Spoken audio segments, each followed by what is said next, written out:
All right, hello everybody. It is Wednesday, and I am starting a little bit late for those of you who might have been looking at the stream or whatever. But we are back on Dungeon Siege for Wednesday. We have Diz with us today in voice.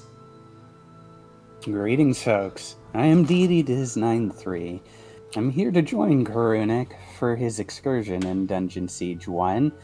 I apologize for not being there for the first two streams. I had every intention to be there, but as Karunik stated, he did not update his Discord. It was on his Twitch schedule, and I missed that somehow. Yeah, it's no big deal. I mean, I have people hop in and hop out sometimes based on availability because, sometimes they have things that they have to do when I'm streaming, which is perfectly all right. Real quick, I'm just going to put that up so that we can see the chat. And, yeah. Yep. So, last episode, I had headed towards, what's it called? The Winslow Downs or Winslow Corridor or something? It's got some goofy name. Path. Yeah, there's a path through here, and I had said that we were going to start the next episode there, but what ended up happening was Diz here had some ideas on things that we needed to get that we had been missing. So, two things that we want to pick up, and I think we have enough cash to do it, is that we can pick up a spell book for Gjorn. Very nice. Yep. And then we want spells, and I missed this last time. But the spell is called Healing Hands, right?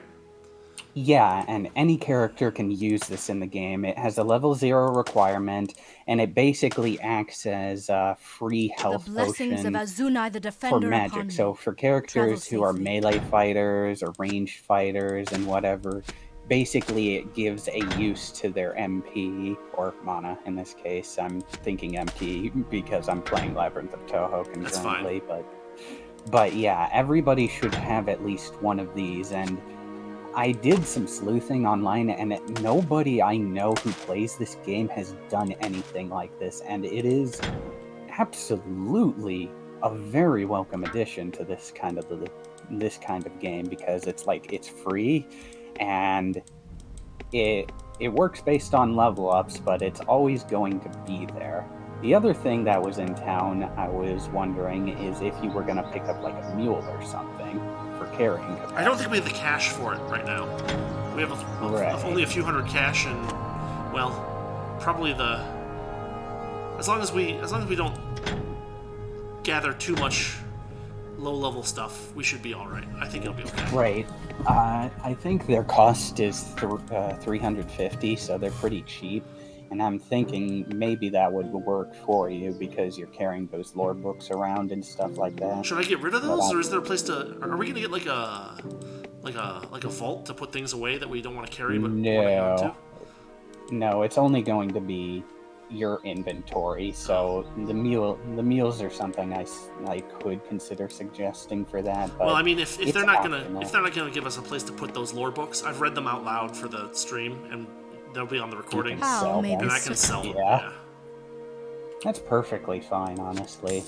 There aren't that many of them in the game, and the lore is a bit nebulous because, well, I'll be honest, I must have played this game like a few times starting over. I still don't pick up what the story is putting down. It all feels very generic, kind of dry. Yeah. Generic, dry, and everything. There's a video on this game by Accursed Farms by Ross Scott, the creator of Freeman's Mind, who did a coverage on this, and he pretty much likened it to this, and I have no reason to disagree. This game may as well not have a story. And that this story's basis is that you're just a farmer that's been pushed over the edge because the Krug attacked and you're tired of this happening, so you pick up your weapons and you go and push them back. Fair enough. And I think that's really funny. It's a little more compelling than the lore, because I played a little bit ahead of this game, and I'm trying to take the dialogue as seriously as I can, but even though I'm familiar with the Dungeon Siege lore and everything, because I played the second game, and unfortunately the third game, everything about the 10th Legion never has stuck the landing for me. Really? Okay, interesting. like even in the third game, and that's with like Obsidian, and they had kind of like a Mass Effect style storytelling with branching dialogue options and Yeah. story paths, and it's like it was ambitious, but it was so bare bones and generic, and it's like, if you don't mind, I can talk about the third game a bit, just because it's something you're probably not going to be too familiar with. No, I'm not familiar with. Yeah, but it's basically about rebuilding the 10th Legion that this game mentions, right? Yeah. And you have dialogue choices that have consequences and everything, right? Sure. I had an instance where I played the game at the beginning, and the first boss you encounter, you have the choice to imprison them, destroy them, and everything like that, and everything, right? Yeah. This character pretty much threatened my life, saying that, "Oh, if you let me go, I'm just going to come back and kill you later," right? Sure. So I did what I thought was the most sensible option, and it's like, well, I don't want to be hounded, so I'm just going to say, "All right, you made your line in the sand very clear. Perish." Yeah. And the game punished me for that all the way to the end game, right? Wow. Like, that choice had consequences, and the characters that were these apparently siblings of the first boss was like, had you not killed her, we would not have stood against you today. And it's like, well, what do you mean? Your sister was a psycho. Yeah. It's like, I made the most sensible decision I could have in that situation, given what I was literally being threatened with, and the game had the goal to call my decision wrong. Yeah. So, yeah, none of that is present in Dungeon Siege 1 or 2 in any meaningful capacity, and I think that's kind of where it shines. I think the second game has a lot more of a compelling story. For a lot of people, it's kind of like B movie stuff and really generic. Like, basically, hey, fantasy fans, stop me if you've heard this one. There's a ruthless overlord that has aligned himself with an evil wizard, and he's there to conquer the land in search of a powerful artifact that'll give him ruin over all. Oh, what? You've heard of that in about 100 other RPGs? Yeah. Yeah. So it's not treading new ground or anything. Yeah. Anything in Dungeon Siege. I mean, given the fact that they're really not trying to hide that they're Diablo clones in any way, yeah. But as an answer to what the quality of life has, I think they do kind of leg up in terms of what's over Diablo in some ways. I can't say much of it because I haven't played much of Diablo, right? But from what your assessment was, from what I can tell and seen of Diablo 2, yeah, Diablo 2 is a lot more fleshed out than this game is, Sure. absolutely.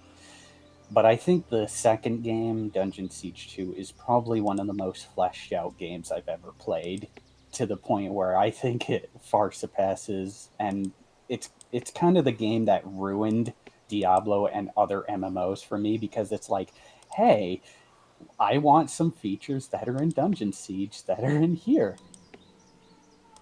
I mean, what can you say? Squad-based Diablo, it really has a merit.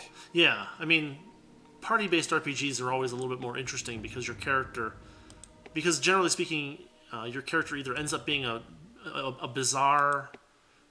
In single-player games, your character either ends up becoming some kind of bizarre jack of all trades, or you end up having to specialize so much that you have to play the game multiple times to experience things in it.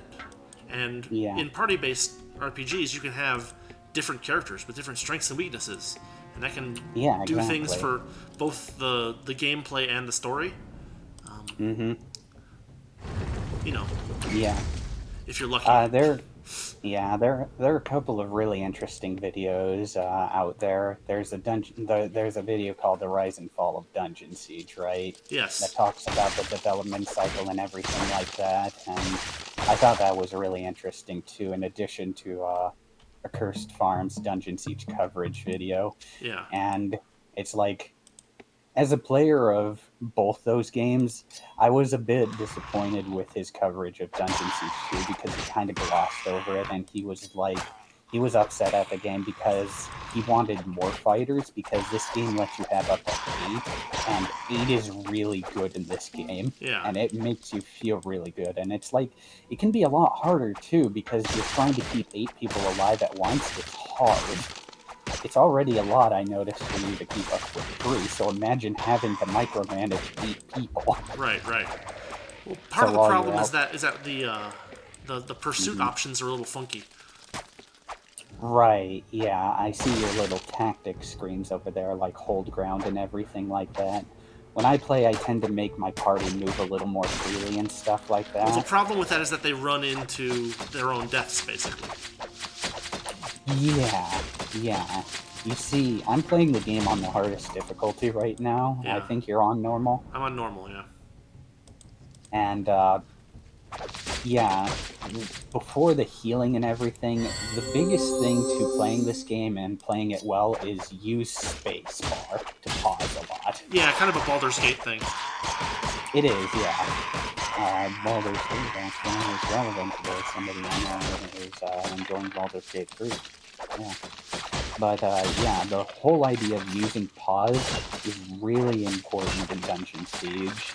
I do not play the games right without it. In fact, when it comes to the second game, it's probably even more integral. But the whole idea, yeah, hey, look, heal. It's not a weak heal either. Right. For a heal that anybody can use, and from what I'm seeing, it's actually the only heal spell in the game. Like, I'm playing pretty late into the game. They have not given any new types of heal spells. So this one heal will carry you throughout the whole game. Well, sounds good to me. I mean, with the way that the game is set up, you level everything, so it kind of makes sense. Oh yeah, you can hit Z to collect all items at once. Okay. That's the auto collect feature, and it is a godsend over Diablo, because it's like, yeah, from what I saw, like, individually clicking items can get a lot more tedious and managing that inventory and stuff. Yeah. Whereas you can use Z to pick up everything here, and you can use the K key to sort your inventory automatically. Okay. The K key, I don't like it as much in this game compared to the second game. The second game's sort feature is immaculate, right? Like, they just put everything where it makes sense. But, for me, yeah. Also, I believe the hotkey for quick changing your selection is Q. Are you using that? I'm noticing you're not clicking to change to your spell. I was using the number keys 1 through 4. Ah, okay, yeah, that's fine. Yeah, I've been using Q because I'm more used to the cycling. I should probably use those hotkeys because, yeah, I tend to modify the default controls a lot. Yeah. Just makes sense in a game like this that's very hotkey based. This game at least taught me not to take the idea of hotkeys for granted, because I've been enjoying the hotkeys a lot in this game. They have a hotkey for everything you can think of. It's nice. I do notice that you're switching to ranged weapons and melee.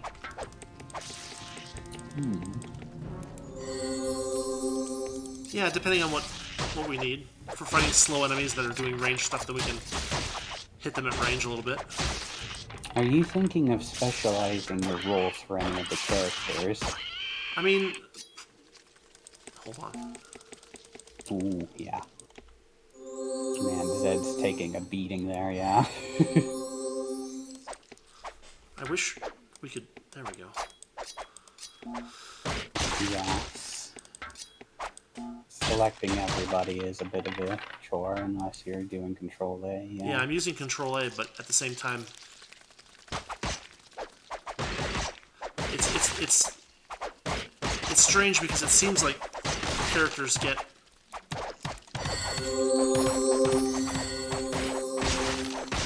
it seems like characters get unselected at random times, and I'm not sure how to deal with that.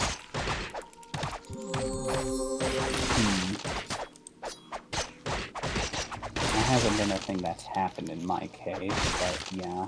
Like right now, it's just Bjorn selected, and I never unselected everybody. Yeah. If you click on somebody, it'll select that one individual.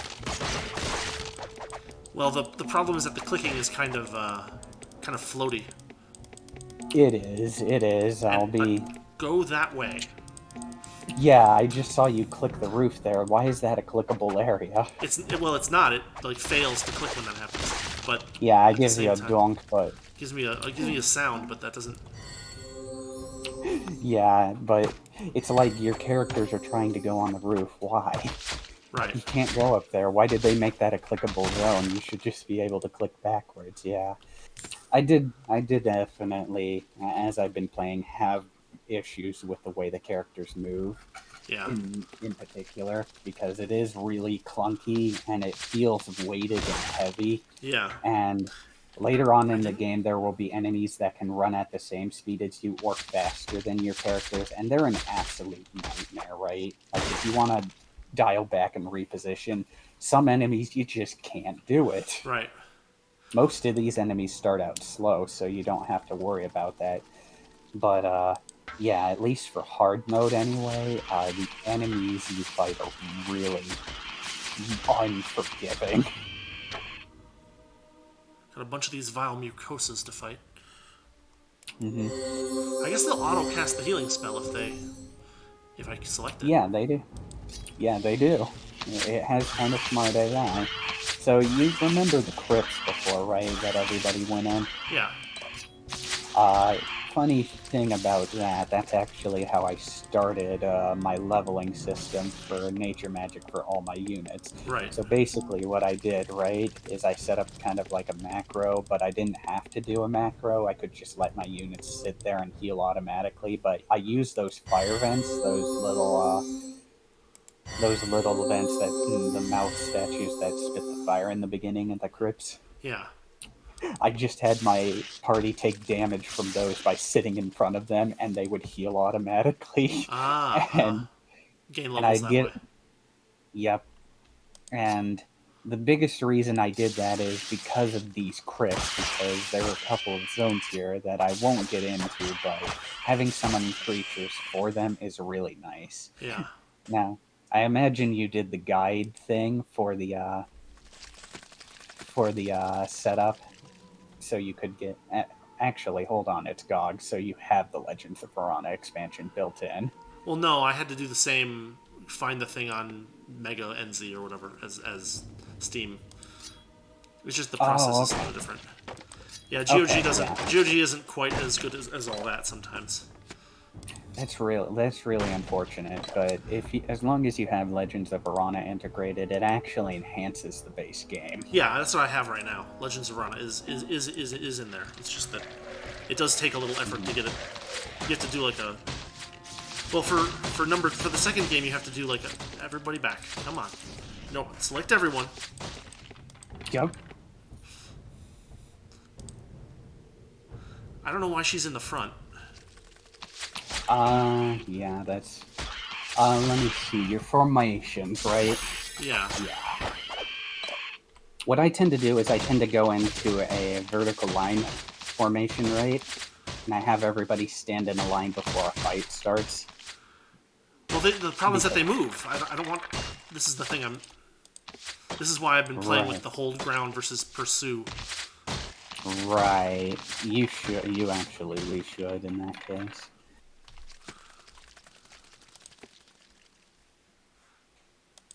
So, yeah, the reason why I brought up what I did in my previous comment is also due to the fact that there is a thing known as specialization in this game. Right.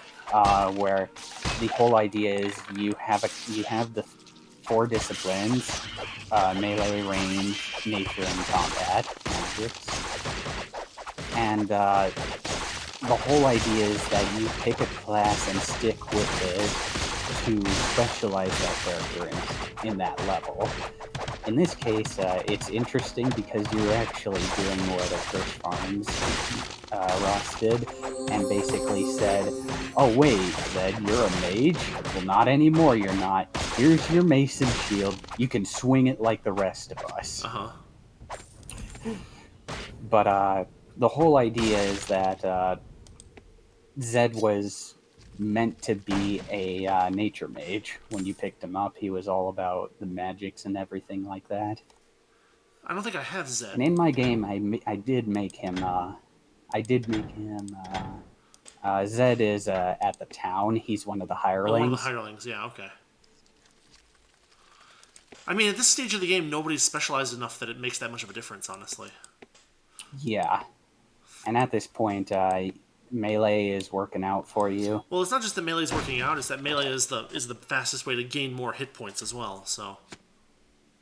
Yeah, strength-based things and tank ability is always a good thing. See, in my game, here's my approach, right? I went all rangers, and then I picked up a melee character later to act as a tank, and I had the hireling Zed be my nature mage. Okay. And I'm waiting to get one of the great combat mages that you can get later on in the game, right? Yeah. Because you pick up obviously new recruits and stuff later, but basically my whole idea there is that I went with all range so that my damage dealers, my primary damage dealers could hang back and just take care of business, while my one melee fighter and a bunch of the summoned creatures would tank all the damage for me. Yeah. And I have destroyed hard mode. I see. Like, I don't think anybody has played the game that way, and it's a really fun way to play the game, I realize. It's not like too min-maxy either, because it's like you're on hard mode. The game expects you to use every resource you have available to win. Sure. But yeah, in my case, that's why I use the fire vents at the beginning of the game, those 5 fire vents to power level a little bit of the nature magics. Sure. To get a head start, but in your case, just by using the heal spell, you'll get there eventually through normal play. And then you can probably, like, buy one of those summon giant rats, and then, hey, you got some extra meat to take some of the heat off you in combat. Right, right. It's interesting. I thought there was a separate way through there, but apparently not.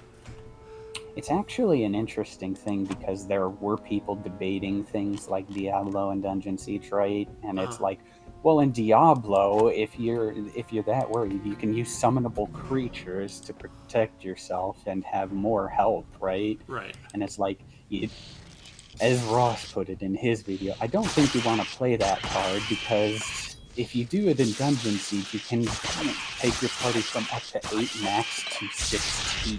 Whoa. Everybody out. Everybody out. Everybody out. Yeah, the skulls. A giant enemy skull. You got me there, game. Someone cast a heal spell, please. Thank you. Ooh.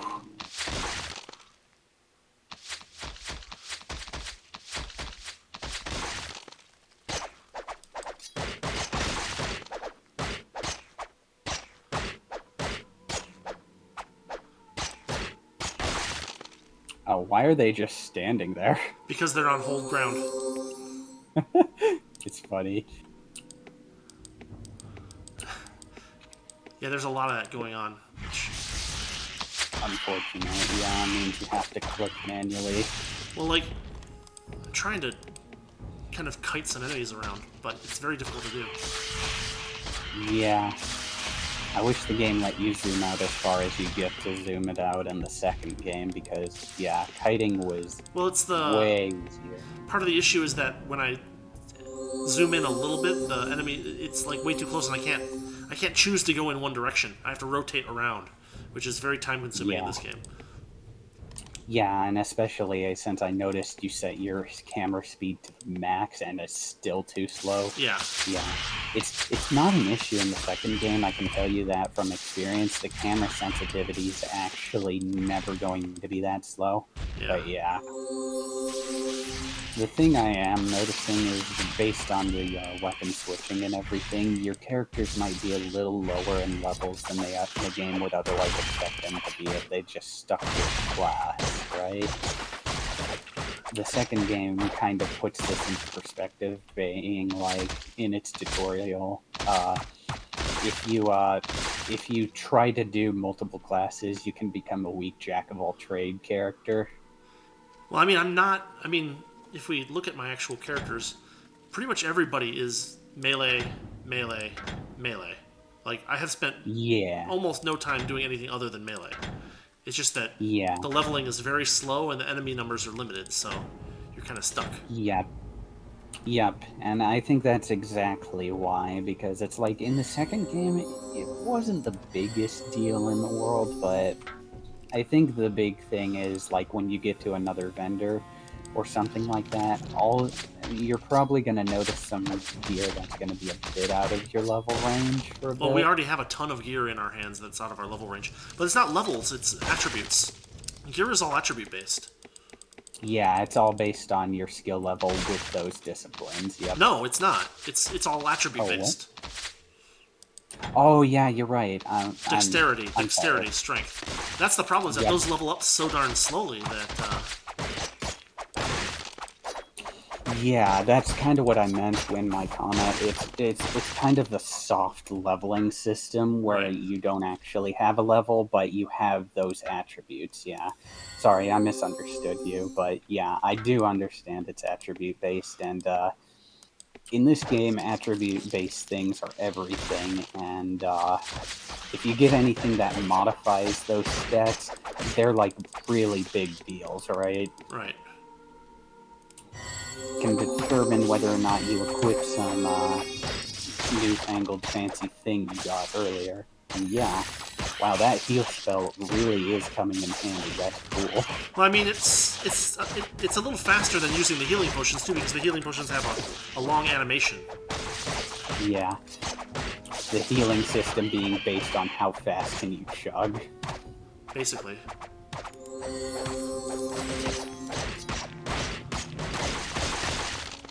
There we go. And I like that they aren't just stupid about it. If they overheal, they'll just switch to the next person over and heal them with the leftover.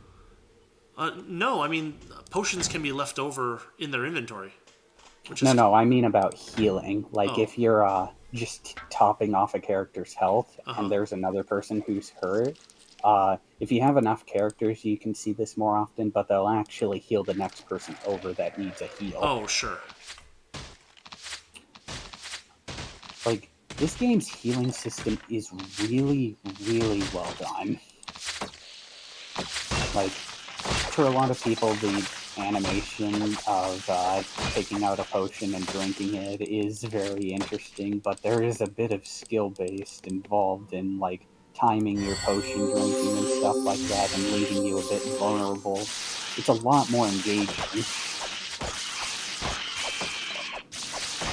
It's one of the things that I really don't like that they took out of the second game, because they don't drink anymore in the second game. Gonna rip the band-aid off on that one. It's not much of a spoiler, but yeah. I mean, it still works the exact same way, they just don't drink it physically. Right. And in my case, yeah, I think the physical potion drink animation was really, really charming. And especially the fact that they only drink what they need. Yeah, that's a really nice innovation that no other game does. Not even a lot of modern ones, too. Right. I could point the finger at a lot of open world RPGs and stuff like that.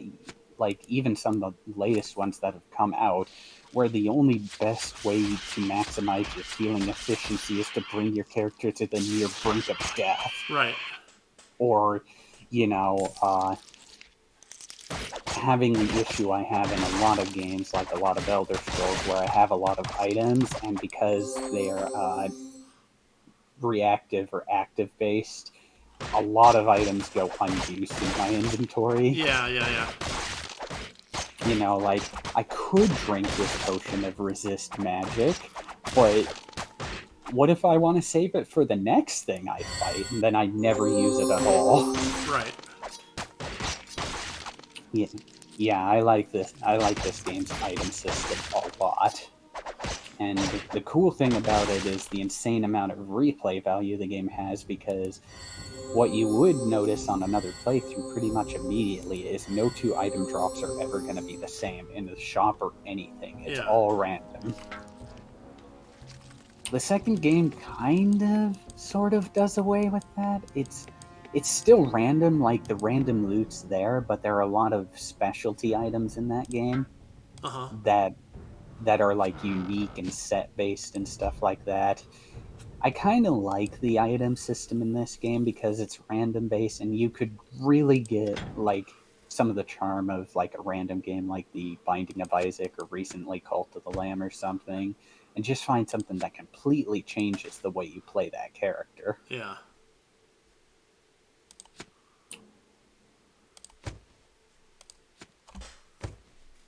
Let's see here. It looks like main character dinged 13 in strength a little while back. Got dexterity for Laura. Still not enough to get any of this other equipment going on. Yeah. The attributes and the way they level up your characters is important too, because strength denotes things like health and stuff like that. Right. While dexterity handles its own attributes and stuff like that, and intelligence handles a lot more stats like mana and stuff. Yeah.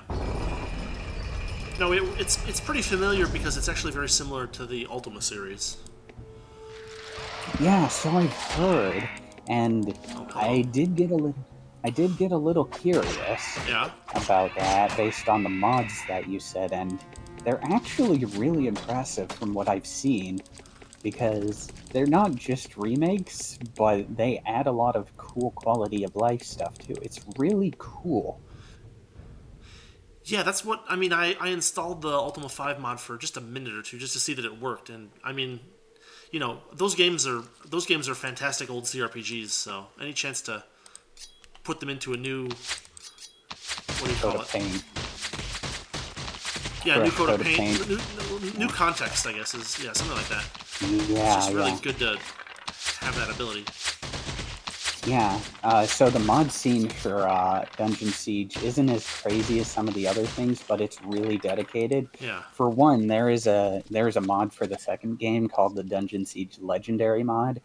Now, while I've never touched it, it does something that I have never seen in a game series before, but it combines the first game into the second game with all the expansions. So you get 3 campaigns to play, including the first game's in its entirety, the second game's main campaign, and then the second game's expansion.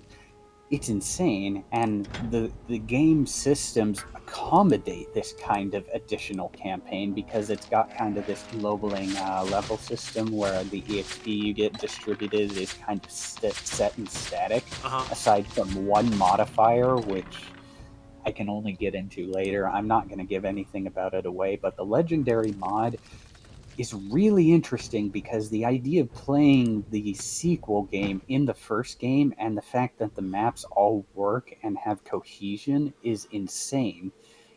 This game is a lot more future-proof than people give it credit for, because a lot of people say, oh, because it has fixed pixels, it's not going to survive the rise of 4K screens. Yeah.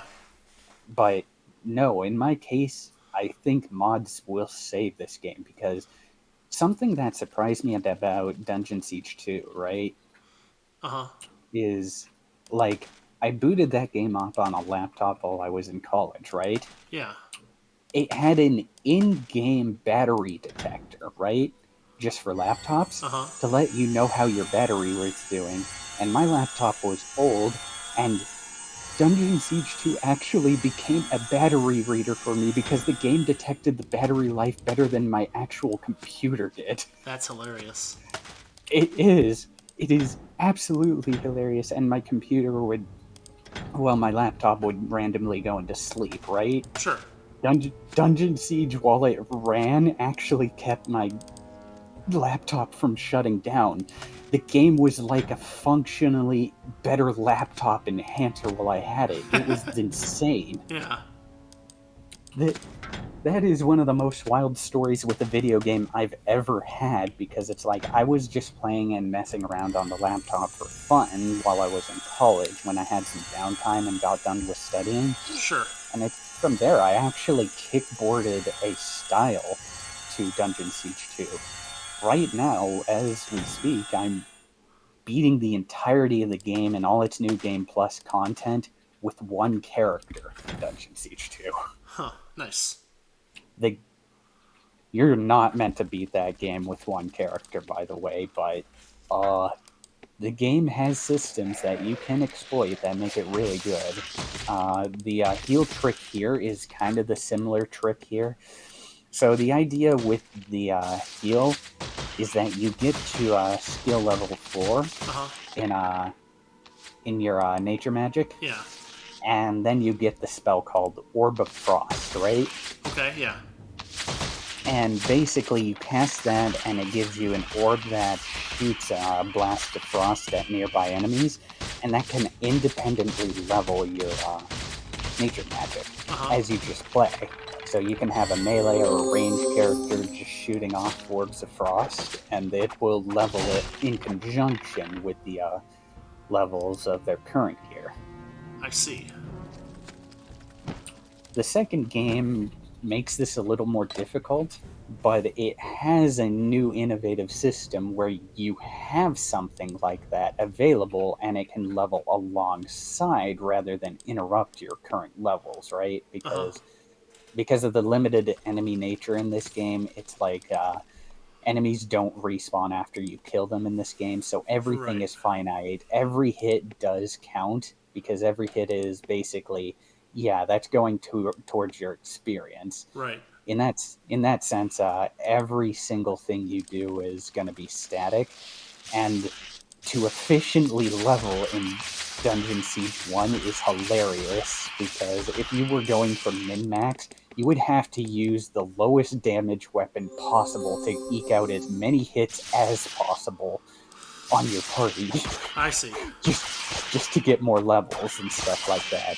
And there is no benefit to doing that in this game. The game's really well paced in its EXP curves, so that you're not going to fall behind just playing the game normally. Whereas the second game, it's based on your session. So the interesting thing about, I think it works in this game. I don't know. Somebody who knows more about this game's inner workings, like modding, would have to tell me, but I think it's based on, like, sessions. So, like, unique items may drop in a game session in both games. Yeah. And they don't drop again unless you save and quit the game. Interesting. So for Dungeon Siege 2, the optimal way to get set and unique items is to leave your game on and running and not shut the game off, because no unique item will drop twice, but if you save and quit, they will all respawn. Interesting.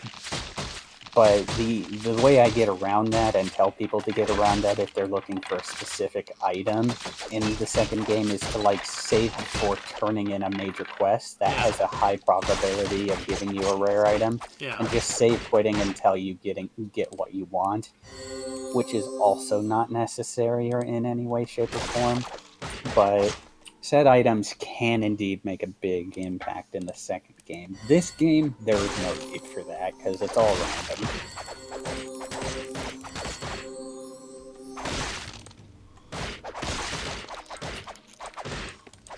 No, everybody, come on.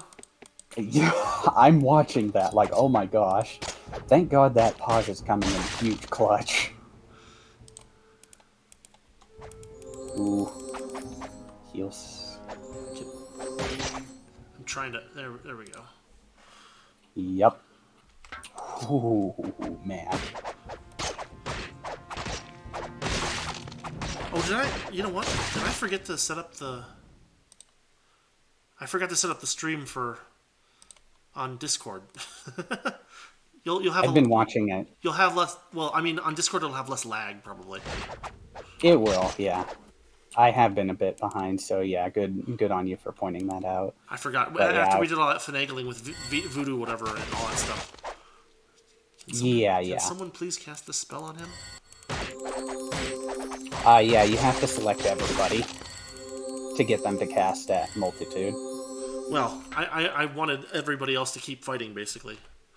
So that I see. I'm gonna start using the pause more, and then individual characters to melee skill. Oh, very good. Yeah.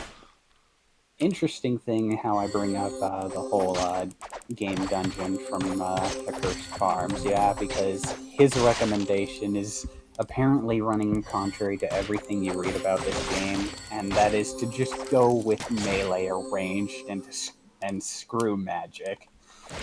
I mean, it seems like it's slower. It seems like it doesn't have improved the range, and it seems like you gain skills that...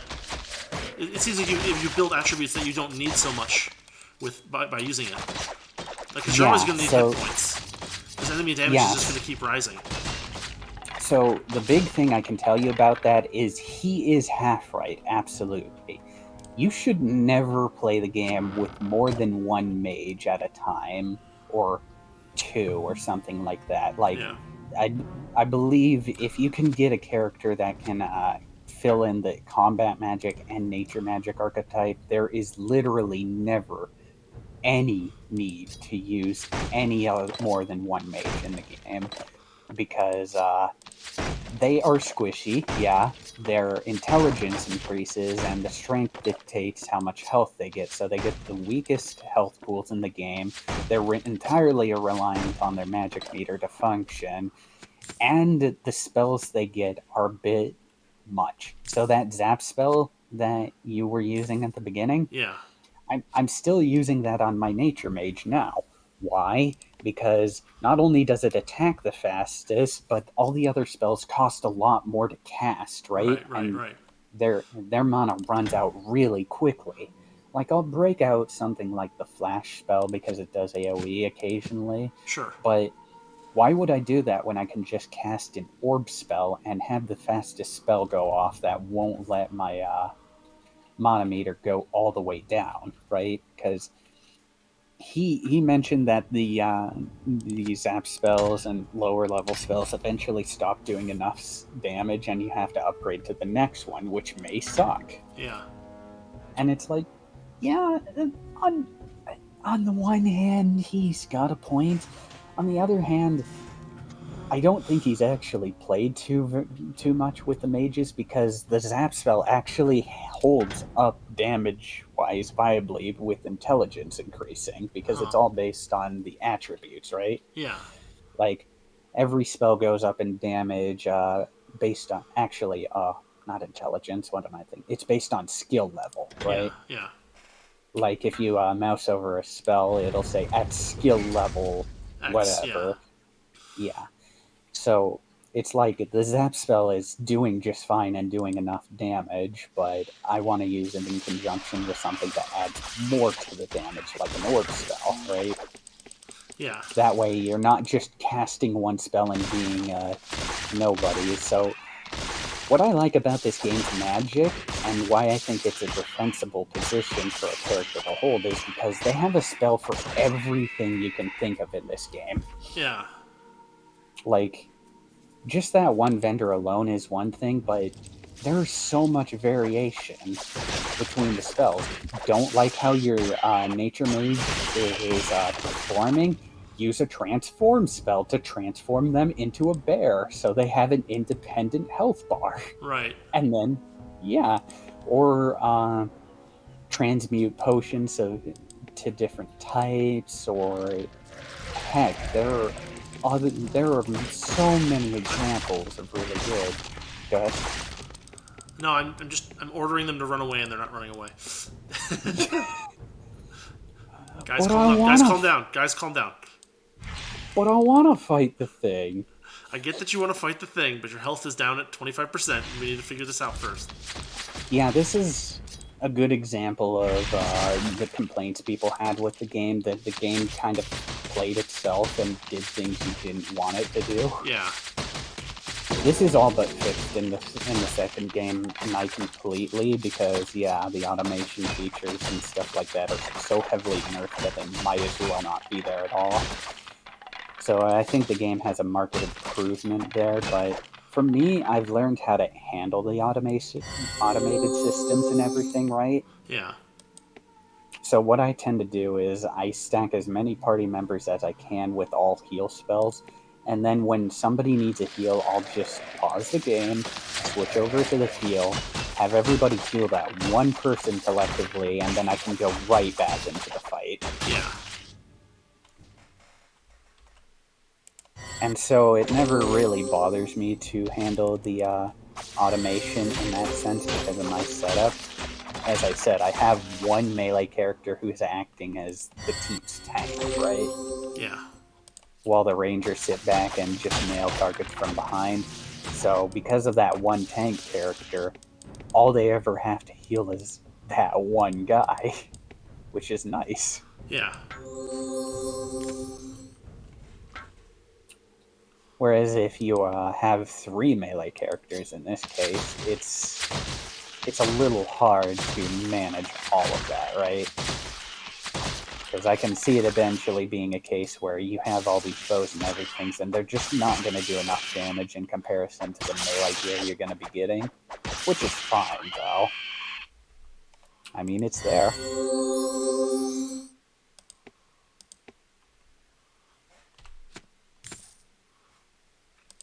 So I got pretty far in this game, but I never actually finished it or beat it all the way through. Mm-hmm. For me, a lot of the experience I had in this game is actually theory crafting and replaying the game and trying to see how I could exploit it. Mm-hmm. And putting theories to the test, because I did that so much for the second game, where there's a lot more mechanical depth and variety. But yeah, this game's kind of one-note in its mechanical depth and everything, but I don't think that's a bad thing. It's a very focused experience. Man, these things' noises are really interesting. Yeah. They sound like pigs with the pitch up. Something like that, yeah. I mean, that's a pretty common thing for, what do you call it, sound artists to do. Yeah. Yeah, you'll probably detect a number of freeware sounds from other properties and stuff like that. Heck, Yeah. I think even the heel sound is one of those examples. Possibly, yeah. Oh boy, what is this? Welcome to your elevator as it builds tension. This is where I think Jeremy Soul's music shines, so I'm going to be quiet here.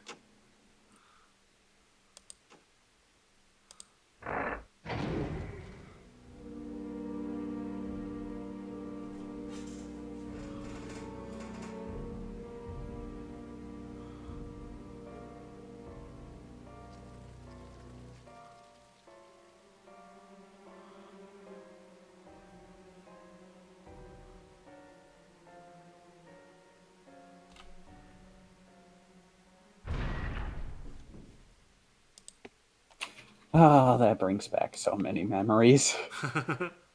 The whole piano stinger and everything, it makes you question, just what am I getting into? What kind of dungeon am I sieging? Well, the thing that we're in is supposed to be like a pathway under one thing, and it's like, well, why is this here? Yeah, the name Dungeon Siege doesn't amount for much, because as funny as it is, you only go to, like, I think 3 actual dungeons in this game. The rest is just outdoor excursions and stuff, and you're mostly in crypts or forests half the time, so the name really doesn't fit, but I think they just chose it because it sounds cool, which, I mean, fair enough. They definitely fixed that in the second game, though. There are a lot more dungeons there. Dang it, dang it, dang it.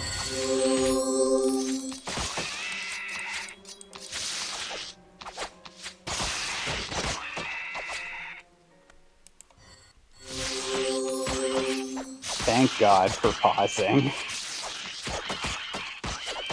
Yeah, the venom on those on those spider things does a lot more damage at long range than they do at short range. So you gotta kind of bring them in, basically. Yeah, I don't remember. Oh my gosh, yeah, that's a trapped item. Those are going to be a little more common. What I like to call free heal experience breakables. But yeah, the acid those things shoot is actually from the spell pool of the combat mages, I believe. Uh-huh. And I believe you can summon these things, actually, if you are a combat mage. Interesting. A lot of the base enemies you run into actually are something you can summon. But yeah, for the stream anyway, and for the people watching the stream, I ended up showing a screenshot earlier about this section of the game where I showed Karunik a screenshot of my game with the rat army. Yeah. And a couple of killer gerbils. Pretty much. There's also an interesting glitch here that I'm kind of not mentioning, but you can stack charge spells. It's actually intentional. It's not a glitch. It's not a glitch, really. The thing that is a glitch, however, is when you get an increase in intelligence or something like that, right? Yeah. The timer will reset. Okay. But where'd that there is go? no... it's on the floor. Oh, why did that happen? Right. Because that inventory is full, and so it didn't have any place to put it. Yeah, before it would dump it back in the previous thing, but that's okay. That's okay, yeah.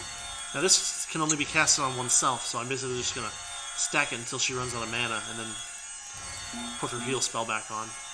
Honestly, a really good thing to do, because there's no benefit to at all whatsoever to recasting. So when I get a high enough nature magic from just casting like that, right? Yeah. What I'll do is I'll take the magic armor spell and I'll just give it a duration of like 27,000 or something. Yeah. And then I have essentially a permanent armor boost through the whole game, right? Yeah. So buffs are kind of like that. You can just stack them with multiple casters, and the game does not stop you. It's completely unlike that in the second game. They learned their lesson. They're like, wait a minute, why are we doing this? Because this is kind of broken.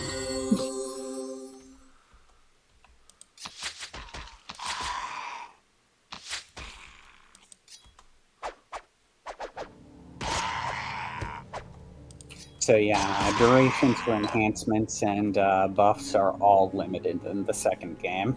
Sure. I mean that's normal. So I'm surprised that it's not a glitch, honestly.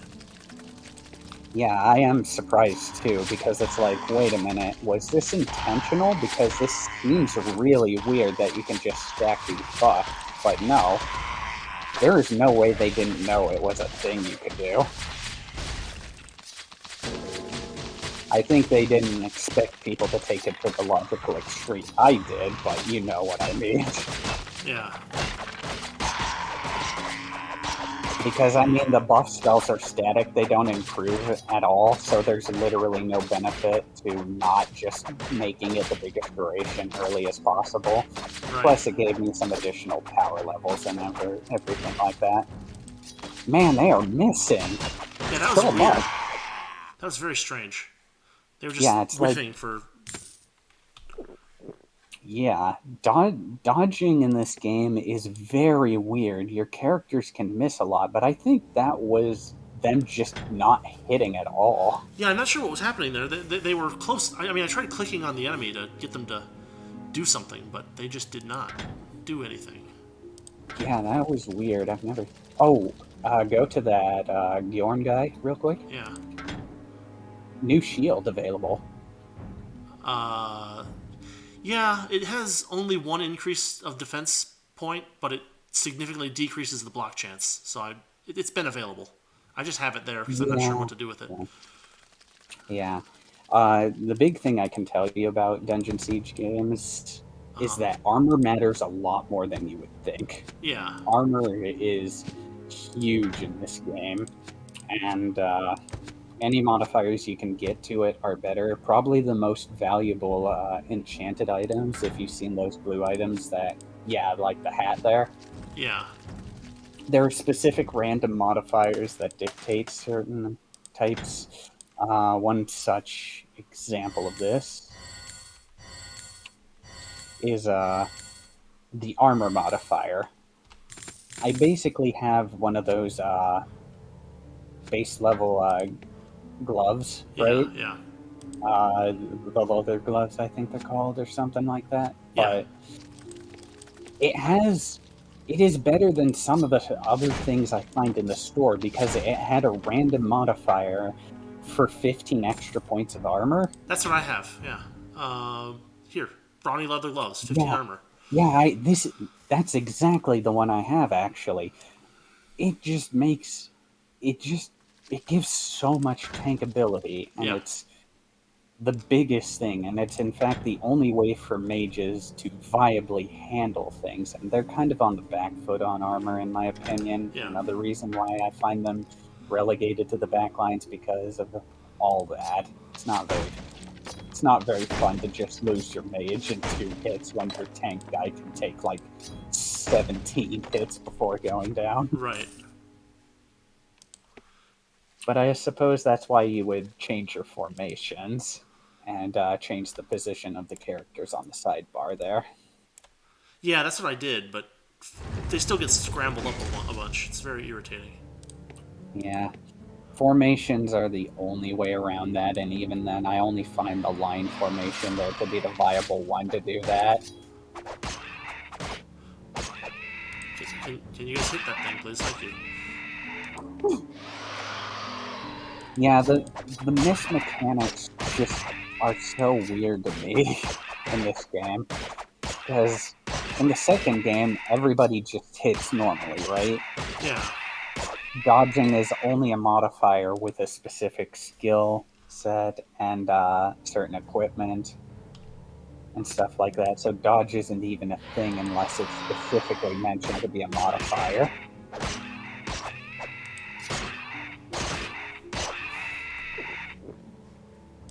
I think you could go in those holes there that they're coming out of. Really? Right? If you check your map, you might be able to see them. Oh wow, there is a whole section here. Yeah, I forgot about that. Well, probably because there's a door here that I can't open. Or can we? Oh, we can. Yeah, you can. Used to it being a thing you have to switch in other games, yeah. Well, usually if there's a gate, the gates are the ones that you can't open, and the doors are the ones that you can. That's the experience that I have a lot. But.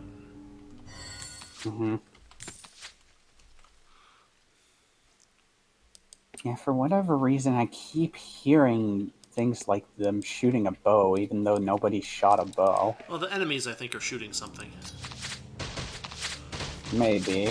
But I've had sound glitches happen in this game, and it's really weird, where they'll make noises of something that clearly I did before. Yeah.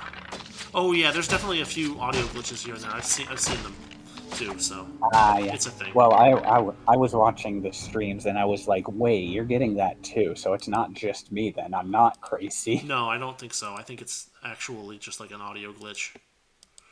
Yeah, part of the base game experience, I think. Because, yeah, I was speculating it was DG Voodoo or something but it doesn't modify sound, number one, and it number shouldn't, two. Yeah. I mean, it could. There's always compatibility issues that could happen, or like weird hardware stuff, but... Well, keep in mind, this was during the era of games where sound drivers were a part of computers. True.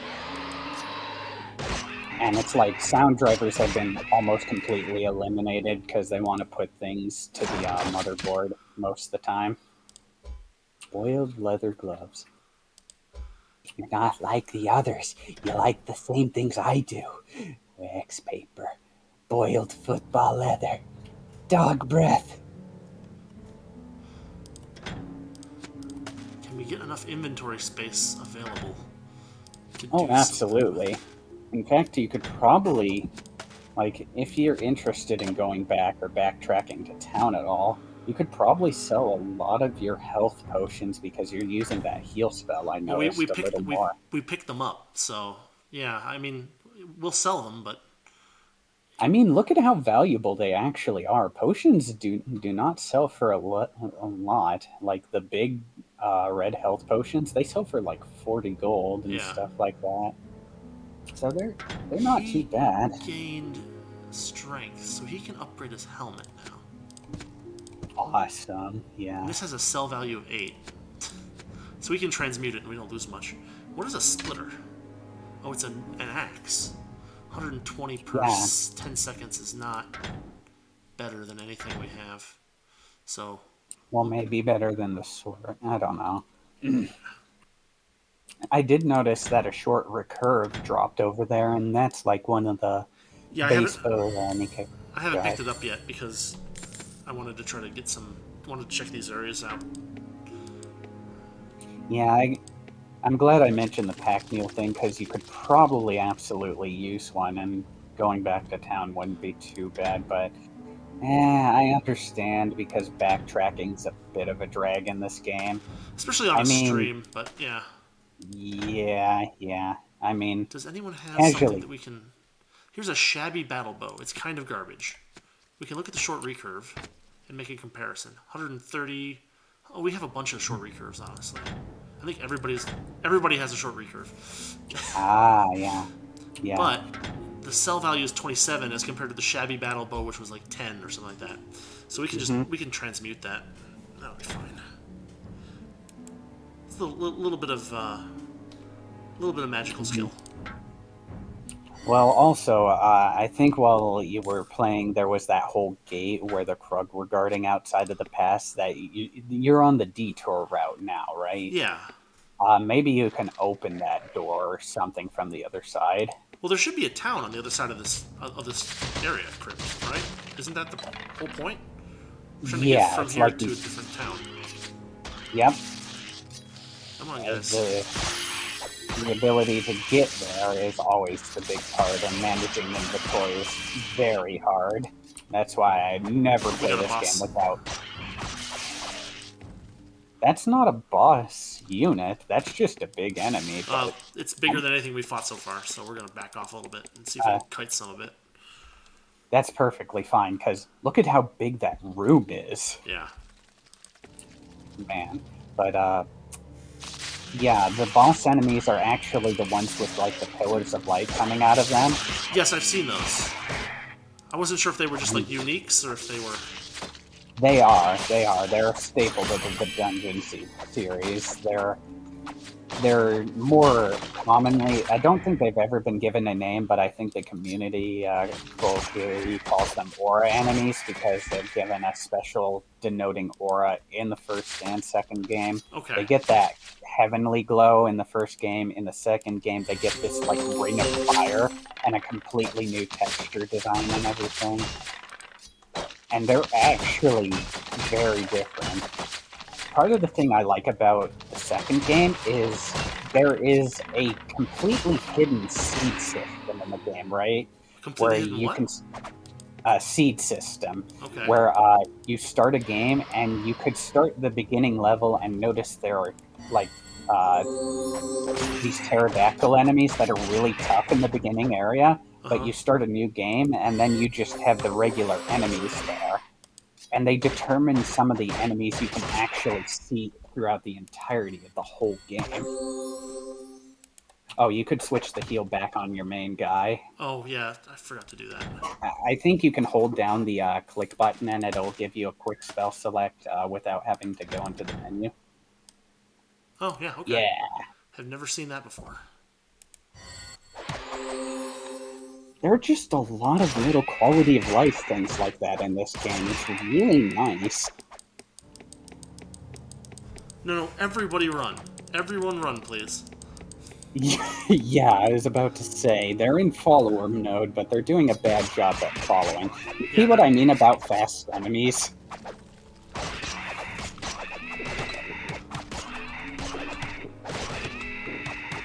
If you just have a squad of these guys swarming you in later stages, it can be hell, right? Yeah.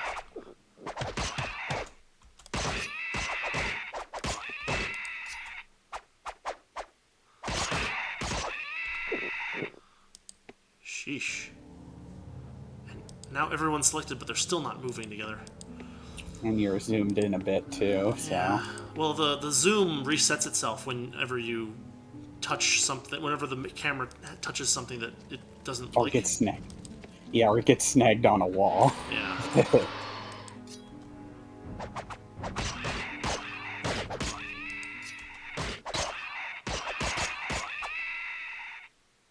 I will be back real quick. All right. All I might say about this is you might want to stick to the walls, because there are bad things in here. Almost certainly dedicated towards the center if crypts are anything to go by. Sure. I mean, the enemy aggro range is long enough that it doesn't make that much of a difference, probably. And we want to kill everything, so. Anyway. Oh, maybe this is the end of the room, yeah. I'll be back. All right. Real quick. Yep. I'll do a little inventory finagling.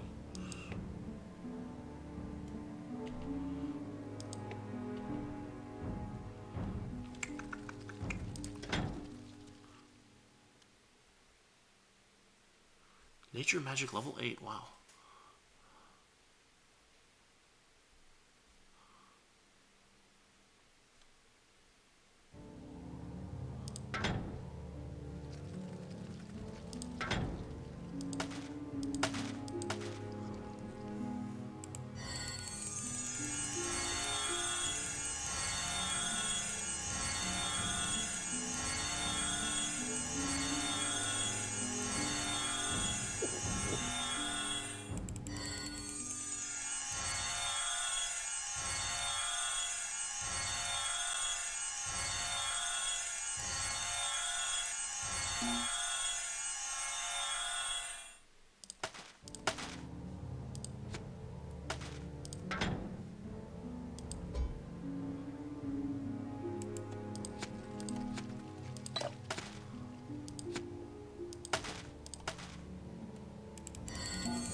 Defense 6. That's garbage. Strength 14. No one's there yet. I guess we'll read some of the lore, actually, while we're waiting here. By 844, Swords to Plowshares. By 844, Karese Noani had been the guiding light of his beloved 10th for over 20 years. Under his direction, the Legion had become one of the most versatile units ever known, weathering the hardships of the pacification of Lascanza and the War of Legions with minimal casualties. But with but a few of the Legion's most notorious enemies vanquished, the 10th faced a crisis of identity. The empire they were sworn to serve was gone, and brawling in the ranks was becoming endemic. Under all the stars, there was nothing more wretched than a soldier without an enemy. A frustrated 52-year-old woman, or why did I read that as woman? Noani, wrote in the annals. I've had enough of blood that a hectare of soil, a spade, and a mule will content me well until my end, if it must. But what am I to do with these youths of fire?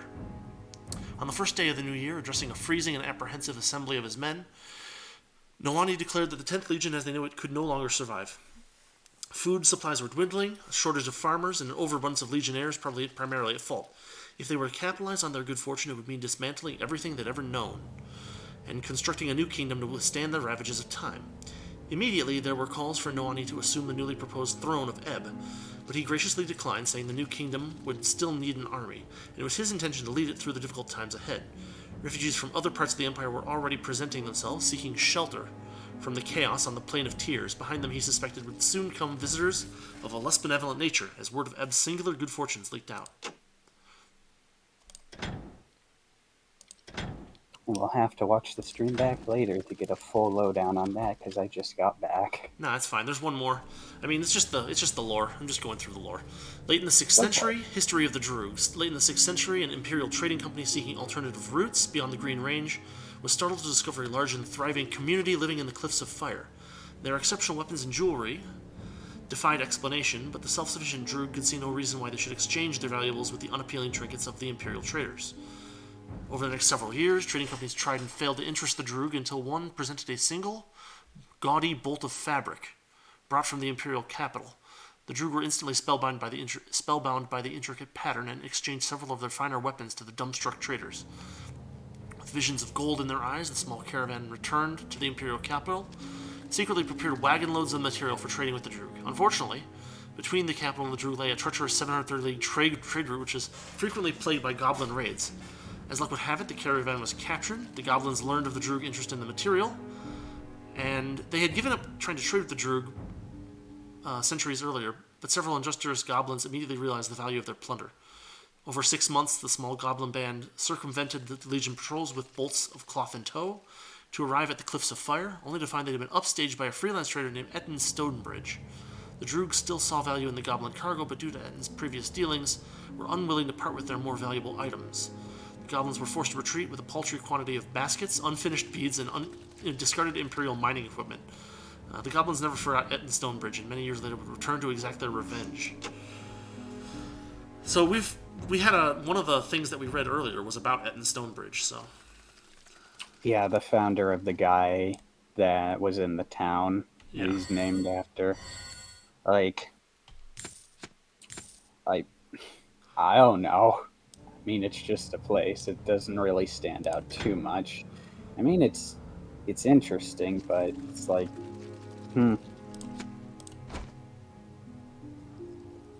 I guess it's just there for the people that want it. But well, I mean, I think for most people, it's like, why is this clogging up my inventory? Well, I mean, my assumption was that there was going to be like a what do you call it? Like a vault or something, like a bank where we could put items that we didn't want anymore. And so, unfortunately, that is a thing in the second game, I will say. But they get rid of the lore books entirely and just make it a part of the journal tab. Yeah, that seems like a better way to do it too. You pick up the book, it vanishes, and you get.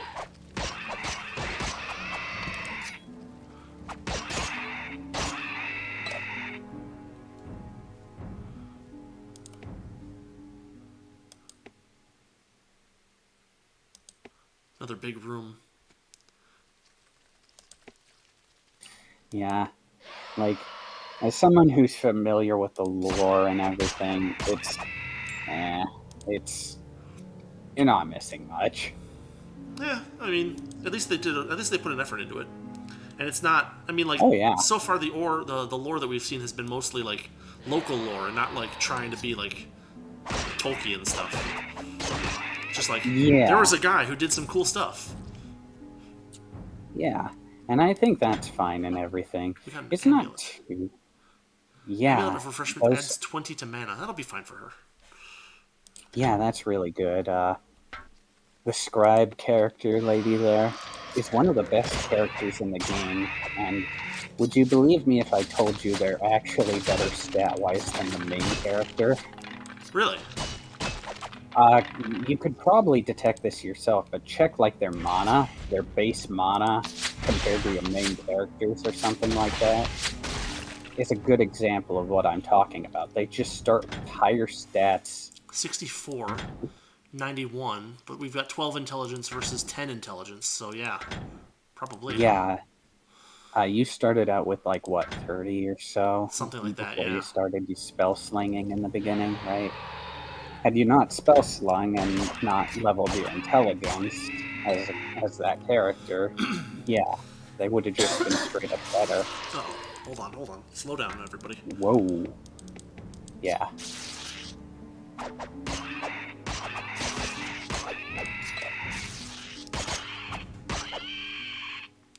This is a giant room. Yeah, it is. It's kind of what I like about it, though. Sure. Oh, we got more spiders coming. That said, the game's pretty linear, so having nice big open spaces and secret alternative paths is a nice way to spice it up. Yeah, for sure. Especially with those little cave entrances where the spider people were coming out of was a nice little touch. Heck, I think in the crypt there were a few buttons that led to a few secret areas. But, yeah, secrets and stuff and branching paths and everything. Oh, probably one of the best things about the sequel is its map design. Speaking of that, I did have an interesting question. Dungeon Siege 2 ends up having a multiplayer campaign co-op feature. What do you think? Because I know this game's multiplayer, it basically turns this game into an open game, like an open world game.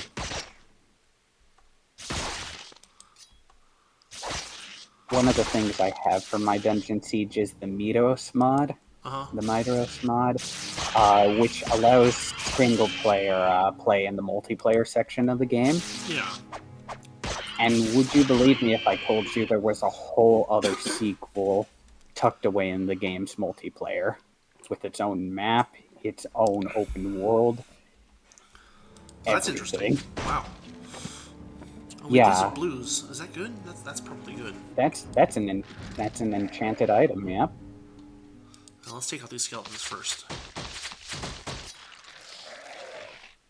Guys. Please.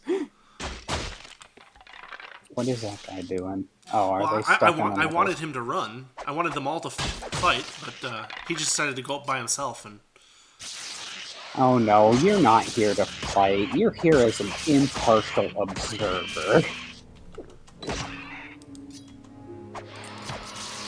Come on, take out the acid spitters.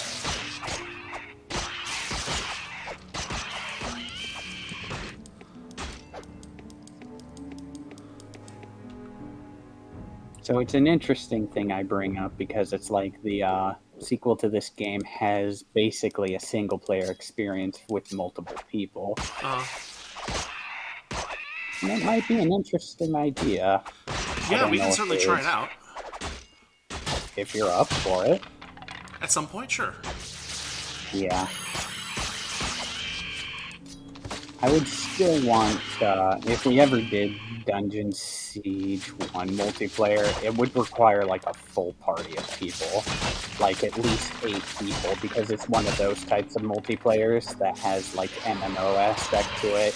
You need people to make it work. Oh, no, I mean that probably wouldn't be feasible, but if the second one is not that if the second one is workable with a smaller group, then that might be feasible. It's playable, fully playable with 2 people, and in fact, the game actually benefits you from doing so because if you play the solo experience, your party is limited to the new game pluses. Like there are 3 different difficulties: mercenary, veteran, and elite, and you can't really pick the difficulty. You have to beat the base difficulty of mercenary before you unlock it. So in that game, there's like an in system where you can store your party members and make pack mules and stuff impromptu storage. Okay. But you can buy new party slots from the innkeeper there. But if you're playing single player, the innkeeper will be like, sorry, but the Warriors Guild packs state that one cannot have a 5th party slot until one is a veteran. which is my biggest complaint about the game, honestly, because it's frustrating, right? Like the idea of being locked to just half of what this game allows 8 party members is such a downgrade. Yeah. But if you play on the multiplayer campaign co-op feature, you don't have to unlock anything. You literally just get what you get. Interesting. Yeah.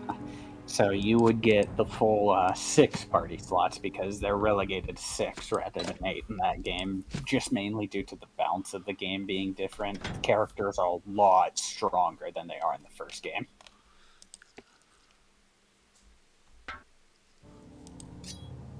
But it's kind of that video I talked about. I keep referring back to it, Curse Farm's Dungeon Siege game dungeon coverage, where he kind of glosses over the entirety of the merits of the prequel, because in his words, he feels like the game kind of lost its sense of identity because the first game's charm is in the journey, right? Like, you don't know when the next town's coming up, and that kind of thing is exciting, and it builds tension to the game. Whereas the second game kind of does away with all of that, and there is no tension out on the field. I've actually, speaking of that, been trying to figure out if I can learn how to mod the second game, because I want to make a mod for the second game someday at least that gets rid of the frequent teleporter checkpoint system in favor of making that sense of the game's journey come back to you, because the idea behind that, right, is if you play the game like the first game, I think Dungeon Siege 2 is amazing, right? Yeah. I don't think you should get rid of the teleporter system. I think you should just make less teleporters to go to. Like, make the teleporter at the end of a long journey. And I'm thinking that what I could potentially mod, it doesn't seem like it's that hard to do either, is go in and literally just delete the teleporters I don't want in the game to add that sense of the journey back into the game. Right. I wish I could choose a different character's inventory while I'm holding an item in the hand. I know I can't carry it. I want to put it in the spellbook, damn it. Yeah. Especially if you select all, they can't open their spellbook. But if you select all and hit the inventory key, yeah, you can see everybody's inventory, but... Yeah, but that doesn't let you get into the spellbooks, which is what I was trying to do. Exactly, yeah.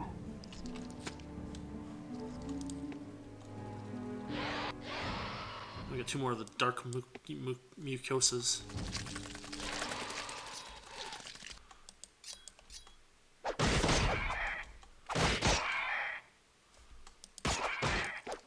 It's a shame to lose items because they are really finite in this game, and so is the finances and stuff, so... Yeah. Yeah, well, I mean, that's one of the limitations of playing it on stream. We gotta try to speed things up a little bit, not bore people too much. It's alright. Well, then again, you could probably play a little bit of the grinds part of the game off screen. Yeah.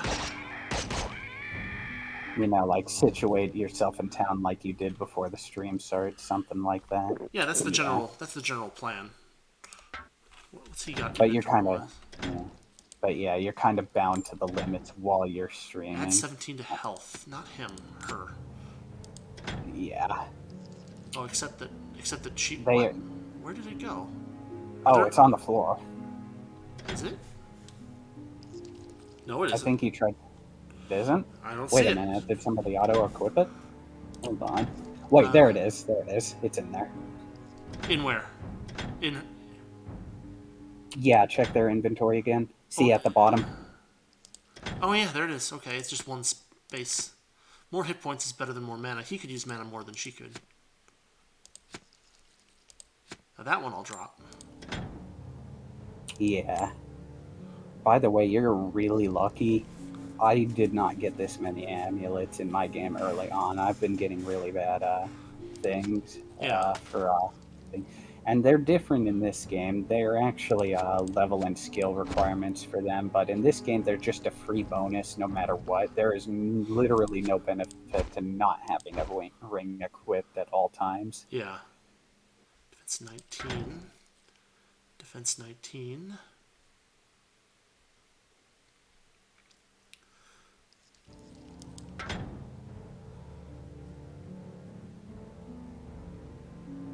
Then again, I bet your only option to pick up all the loose litter items is to transmute what you can't use, which is better than nothing. Well, I can. There are certainly a few items that I have that have fairly low sell values, and those can be transmuted without too much trouble. Yeah. But he's got enough strength now to equip that. We can drop that and transmute it. The page shield isn't too good. Feel free to do that, actually. Yeah, I'm working on it. Torn leather is worth 28, whatever. Yep. Studded leather gloves for 6. We can get rid of that. Again. The boots would be nice if somebody could wear them. What about the staves? Are you using the staves? No, I'm not. I think he can use these boots. So we can swap those out. In my instance, because I was using range characters, I actually could passively equip the staves. Yeah. And they gave you that block chance, right? Like, even if they're not equipped, it's sort of like the shields in that case. Even if they're not using it, it still gives the chance, which is something I really like about this game's item system compared to the second one. Yeah. Because, you can't do that shield trick in the second one. I've tested it a lot, and it's like, well, you do that, but they only equip it when you actually have it showing up, like if you pull out the sword. But if you're a mage character, you can't do that, really. You cannot transmute the books. The books, apparently. Yeah, it says there in the spell, only armor and weapons can be transmuted in its description. Objects on the ground. It says objects on the ground. It says potions and spells cannot be transmuted, but the books aren't either of those. Oh, okay. Okay. Well, it just didn't specify them. Just didn't specify them, yeah. I mean, they only sell for one, so even if you leave them I can behind, just toss them. Yeah. Man, you are loaded down with all kinds of loot. It's nice. I hope we find someone we can sell some of this potion stuff to. I think if memory serves, you are very close. Also, yeah, those studded leather boots are the same ones you transmuted before, so feel free to transmute the ones over there. Well, she still can use a pair, so I don't know. Oh, yeah, that's right. I'm not sure. I might have 2 pairs in hand, but we at least got rid of the inventory issue for the moment. Yeah. You can always go back and collect what you missed. Yeah. There we go. There's some rags. We can transmute the rags. Those aren't worth anything. Yep.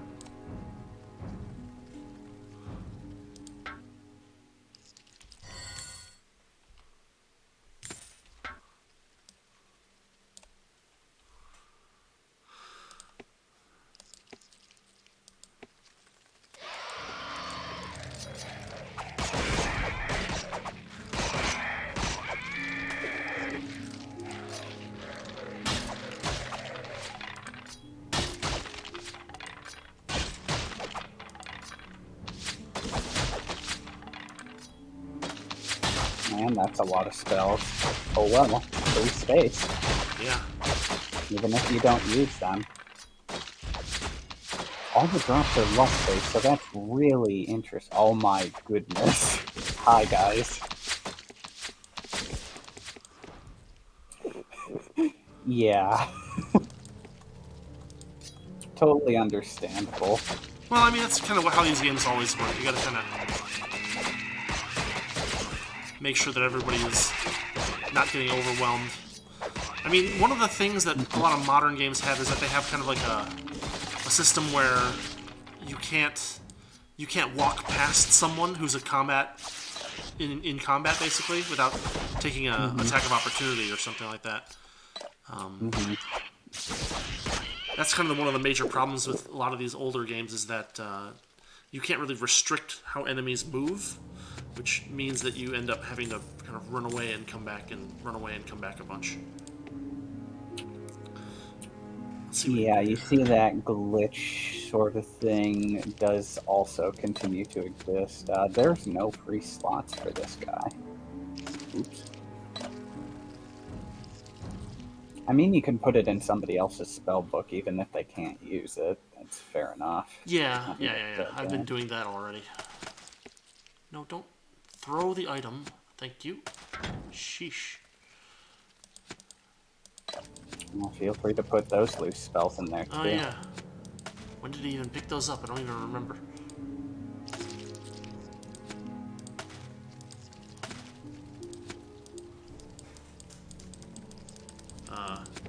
That was odd.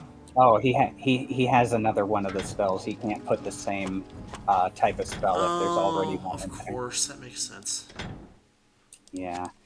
Well, hey, at least you have their inventory. Yeah. Nice.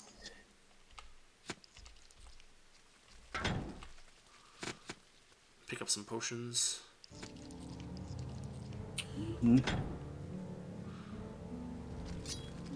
Thinking about it, you could probably transmute those staves since you have no mages. Well, they actually have some pretty decent, like, sale value. Is the thing I'm a little worried about. Oh, the year. Yeah. And since transmute, you only get like 1/3 of their actual value. I'm trying to minimize it. Well, I can say with confidence I was right about the center. Yeah, but I mean, we want to kill everything in this game anyway, so that we get the levels. Which is fair enough. Yeah, it's just I haven't played the beginning section recently. Like when I started my game back up, I already had a save file a little ways in. I see. So it's been a hot minute since I've been to the crypts here. In fact, my memory is failing me because I thought there were a lot more enemies in here than there actually are. Well, there might be on hard, or it might be that I haven't triggered all of them yet.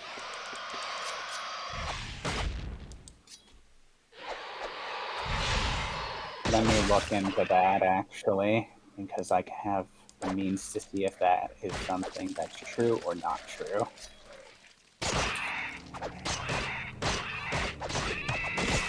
Nope, enemies are static between difficulties. The only thing the difficulties apparently change is just the health and damage. Interesting. Okay, yeah, it is interesting, actually.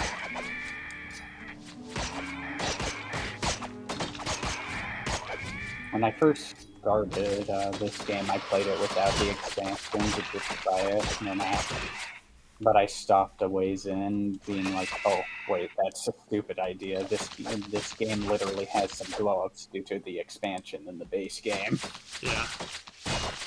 It's unlike the second game, where there is actually merit to playing the original without the expansion content, and there's a very specific thing for that. Skills, as they are known in the second game, actually got hard nerfed by the expansion. Huh. Like, they used to give you a lot more benefit back then. Yeah.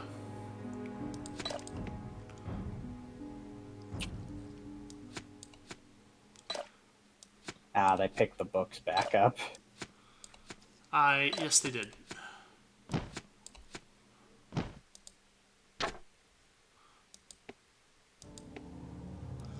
Yeah, let's look at these 66, 115, 109. Maybe the lower level, the yearling ones are. The splitter can go. We can transmute that. That's worth 14. It's too bad you can't transmute potions. I would totally do that. You can do that in the second game. You can transmute that.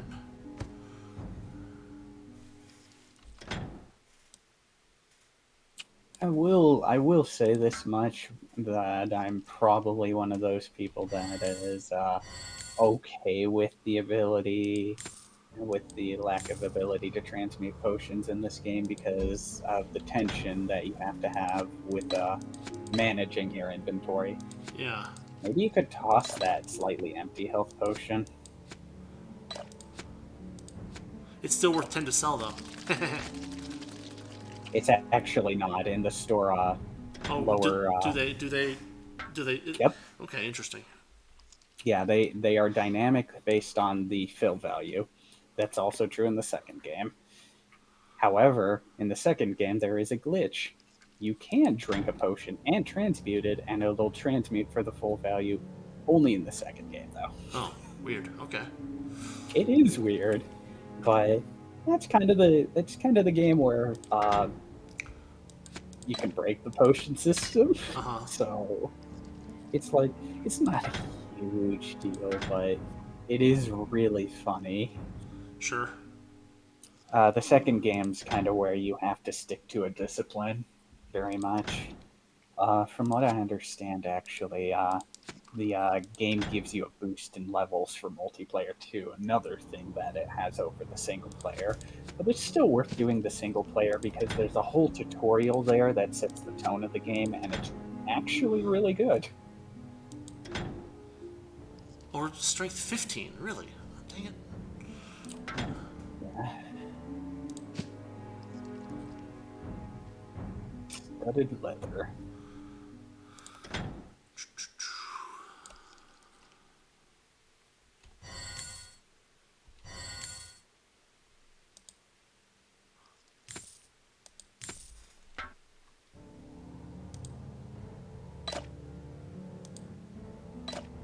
I have no idea if transmute all works. Right? Oh, hey, he's on transmute. I fixed it, yeah. It's fine. That's funny. It is, yeah, it is.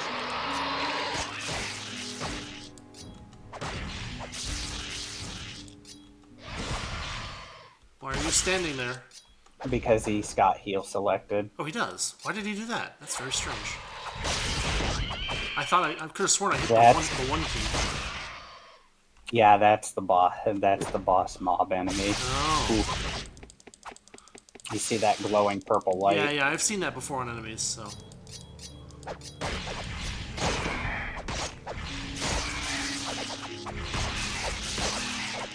just so outnumbered. Yeah.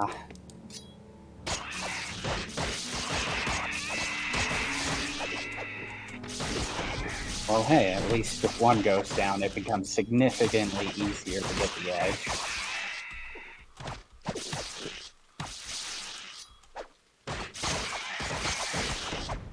Ooh, dang. Ooh. He's taking a lot of hits there, huh? Yeah.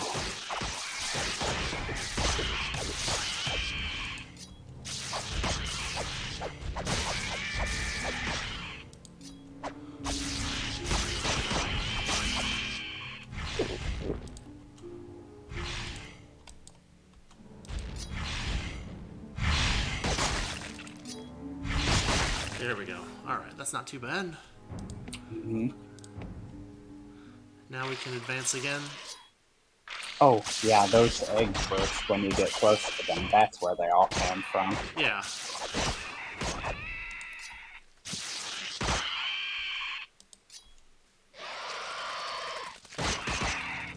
Pretty sure you could press on ahead and the game won't stop you, and you could probably do that to find the vendor. Then clean up the rest of these guys. Yeah, true. Can't believe I forgot to suggest that until now. I didn't think of it. Oops. No big deal. We can, I mean, you know, I can do a little bit of backtracking when necessary. Did we? Yeah, we didn't kill the boss, did we? No, but I'm hearing boss music. Yeah, I am too. So no, you did not kill the boss. Hey, some cloth. Magical cloth of some sort. And a blade? I don't know if we've had any of those yet. Guys, move, please. Thank you. Yeah, they don't tell you what their specific names are until then. Try hitting the K key. There you go. Well, that Where'd that cloth go? Adds 1 to melee skill, but has a defense of 6 and requires high intelligence. That's kind of garbage. It sells well, but... Yeah, it sells well. Blade. Requires strength 14, fast attack speed 271, damage per... Okay, that might be good. That's not a bad piece of kit. He's not there yet, but he is. If we can just open up some inventory space. Ah, he picked up the half-empty health potion. Of course. Yeah, that's the downside of the Z key. So that... Dang it. Stop it. Strength 14, 271 damage, 222. So it is an improvement. It is indeed a market improvement. And then we can... Probably none of this other stuff is too helpful. My thinking is, if there is a boss in there, maybe you can use up some of your potions fighting that thing. I've been using potions a little bit now, just to kind of clear some inventory space. Guys. Yep.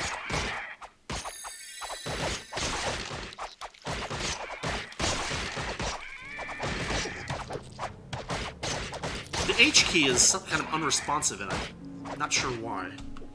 It's very responsive in pause, but it's not responsive out of pause, which I find very strange.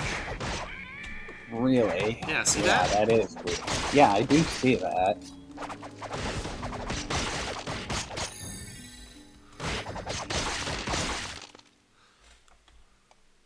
I have no clue if it has anything to do with animation or something. It would seem weird because, yeah. Yeah, it seems to have something to do with that. I don't know if anybody still watches these things, but if you're listening to this in the future and have any modding experience, it would be funny to see Dungeon Siege 2 add the bug back in.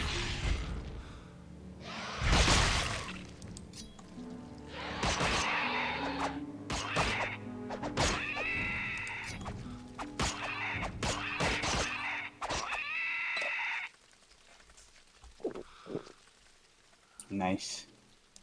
There's a chest or a footlocker here. Oh, we got some more spiders stacked on top of each other. Ah, they're coming out of the vents, aren't they? Yeah. Gulp, gulp.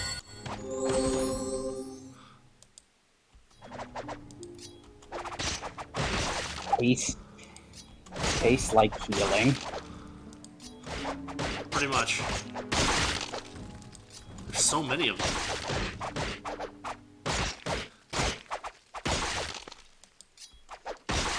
If we can set up like a travel back to Stonebridge, we can get some of those hirelings. Yeah, that's probably something you should do with your newfangled money because, yeah, like the Oregon Trail, you want to spend everything.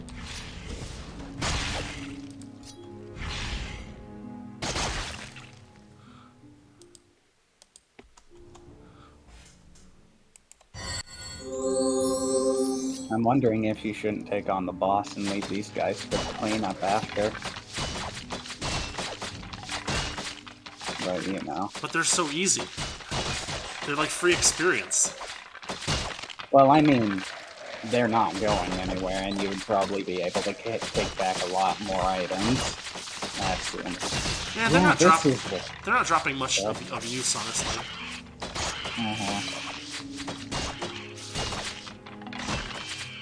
Only a thing I'm wondering because of the finiteness of the items. Who knows? Well, the items will stick around, so I can come get them later. Yeah, that's what I was wondering. Maybe they stick around. Sometimes they actually don't. So, when I started this game up, you want to know what I did? What did you do? I ran through the entirety of the game without fighting anything, right? Really? Huh, okay. And I just went to that, what was it? The Emerald Gargoyle or whatever. Man, that's a lot of enemies here. Whoop. But so I basically just went straight to the boss, killed the gargoyles around there, and fought it by chugging the the 2 big health potions they give you there. Uh-huh. And then I recruited as many people as I could, right? Yeah. Just by backtracking and going to the beginning area and killing all the enemies randomly around there. And that actually helped the experience gain, and my earliest characters rise up like a lot. Yeah. So I basically waited until I got to Bjorn by fighting as little as possible, and that helped immensely with the XP curve, because I changed Bjorn from a melee fighter to a ranged fighter. Right, right. I mean, he didn't have many skill levels anyway when we got him, so it's not like it's a huge thing to change.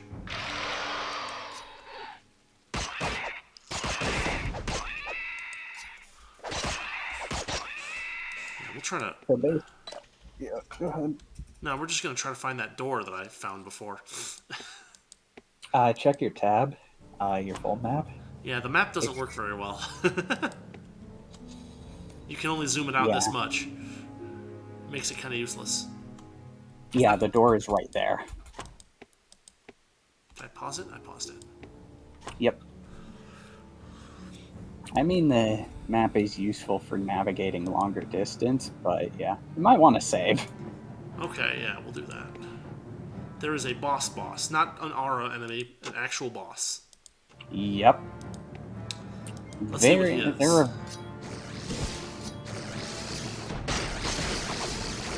Yep, health potions are gonna come in big handy here. Oh, we're gonna die.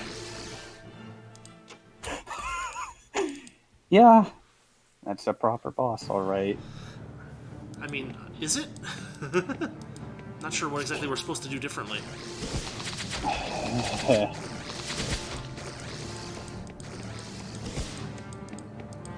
I mean, doing that is for... Oh, did he summon small spiders? I think they might have just come from elsewhere. Could be.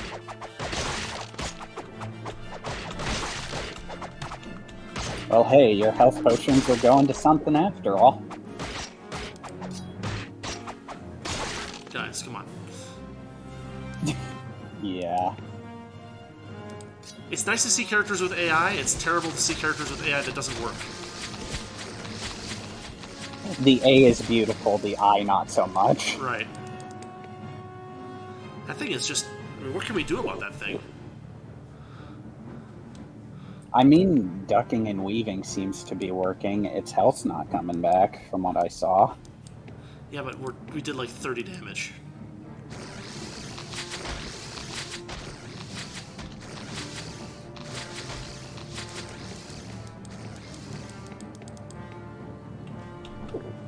It's a bizarre fight. It doesn't move. Which I guess is better for us, because it means that we don't die. Maybe you have to spread your units out in a different formation, because it seems to be shooting in a bunch, right? Yeah, maybe. Let me try this. You still might have to check that. Well, it isn't hitting the person over there, so that's something. Well, is there any way to spread people out more than that? I don't think so. No. You would have to do it manually by individually targeting and move over here, then you move it. Yeah, exactly. She's not using her heal potions, and I don't know why. Does she have any? She has tons of them. Oh. Right-click the health potion in the inventory. Yeah, that's what I'll do. While you're pop. That works. Yeah. Go there.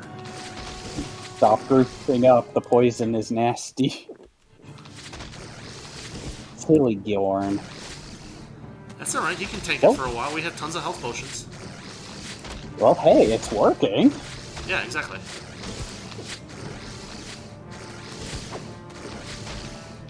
And hey, it just means more loot for you. Right, it means we can go back and grab some of this stuff. I mean, you don't gain any experience for taking damage, so it doesn't matter whether he takes the damage or somebody else does. Yeah, it's not at all like the game I remember.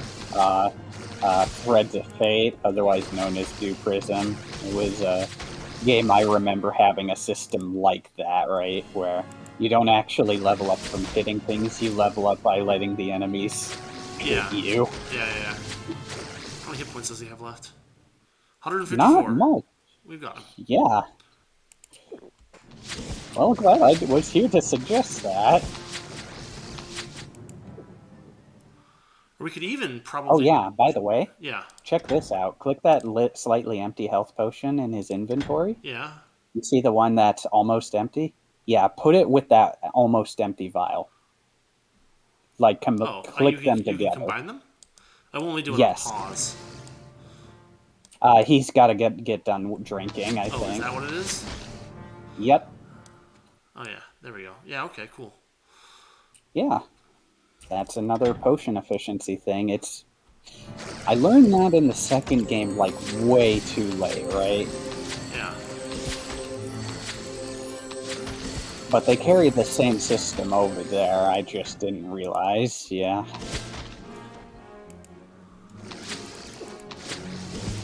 Oh, come on. You can't be alive for that much longer, my buddy. Big, giant, acid-spitting spider.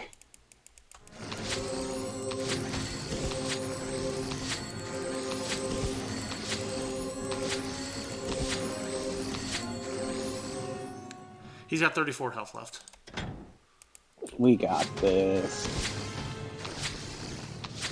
Yeah, you want to know what happened when I fought this guy? What? Red swarmed him. Uh-huh. Wow. Orb of Frost blasted him. Uh-huh. He went down like a wuss. Yeah? It was really funny because, yeah, the stacking of the projectiles and the summons really do make a big difference in this kind of fight. Because he had too many targets to focus on, and when he was trying to deal with the rats, he couldn't focus on us, so we just got to do free damage. Right. Alright. Flywing Boots of Pluck. Defense 5, Dex 17. Ugh. It'll be a long time until we can wear those. And then Ceramic Club requires Strength 15, so 2 items that we can't use. Well, I mean, wasn't one of the recruitable hirelings at the church Ranger? Yes. Okay, maybe that would be their item.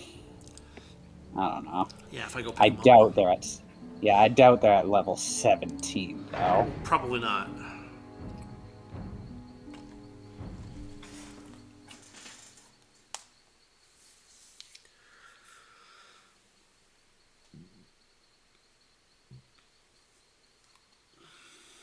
Feels like a Mass Effect elevator.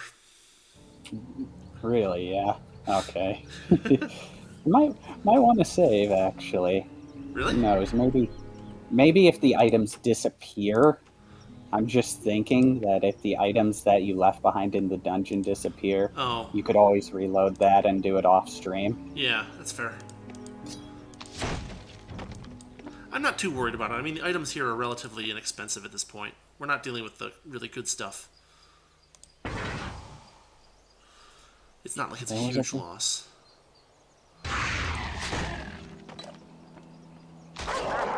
Hello? Krug dogs. The Krug are back.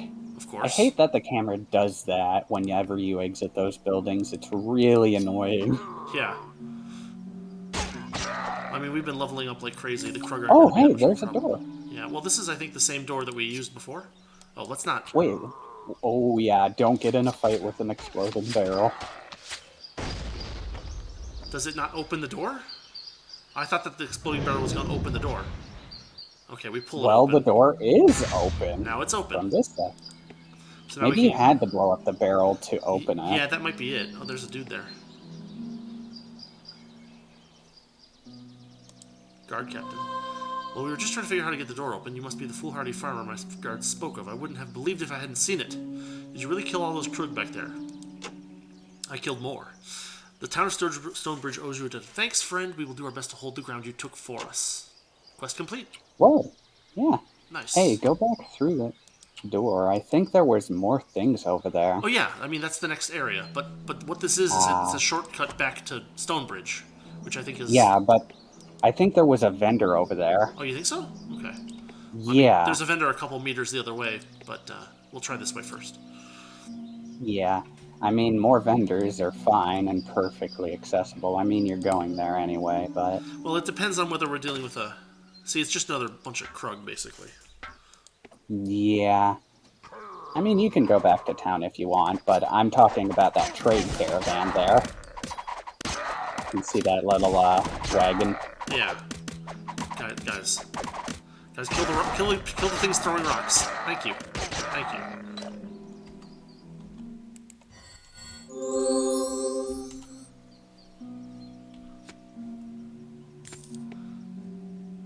Is this a vendor? There's nobody here. What about up the hill? Maybe.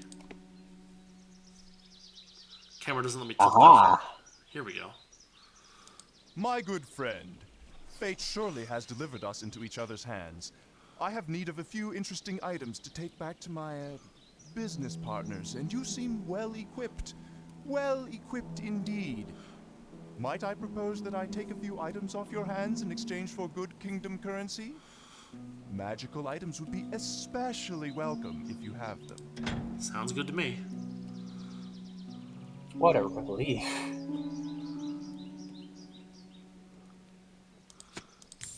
We'll just dump most of this stuff.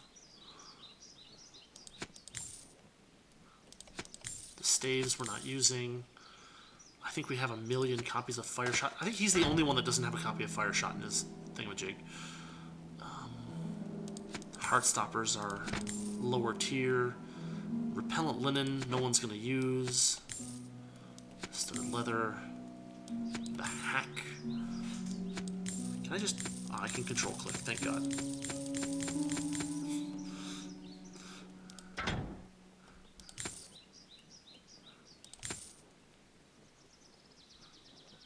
The Zurask leather we want to keep and use if we can. The hack we can get rid of. Okay, that kind of clears out our inventory quite a bit. A pleasure doing business. We'll see what this guy says. If you're heading to Stonebridge, don't bother. I hear the place was burned to the ground a few nights ago. We're just trying to figure out how to keep our mules fed until our business associates show up. You know, we really only need 1 mule from here on out. If you want to give back some of that coin, I think I could part with old Mabel. Dude, you're selling for 955. The other pack like deals in 300. town's worth. Yeah, I think we'll... not the way to do it. Yeah.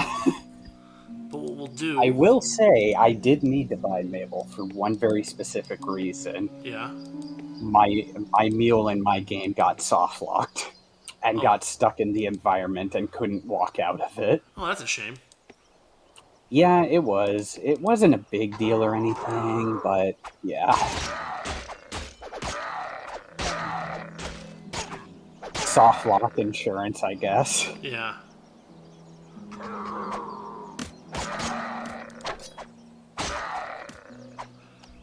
May as well clear out this tower.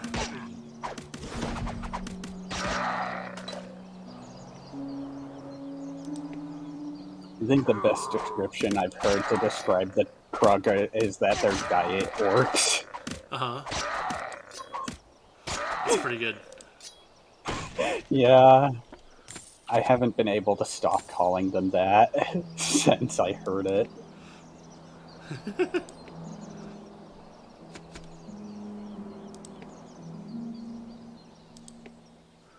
Oh, yeah. We should I will mention this since it may interest you. The second game's enemies, there is nothing generic in the second game. Every monster you fight is completely originally made. Interesting. Guys, where are you going? No, guys, come on, guys. See, this is why I'm clicking hold ground. Because they, like, see some enemy, like, half a mile away, and they're like, I gotta go get him. It's like, no, you don't. Calm down. In some ways, it's helpful. In other cases like this, like, yeah.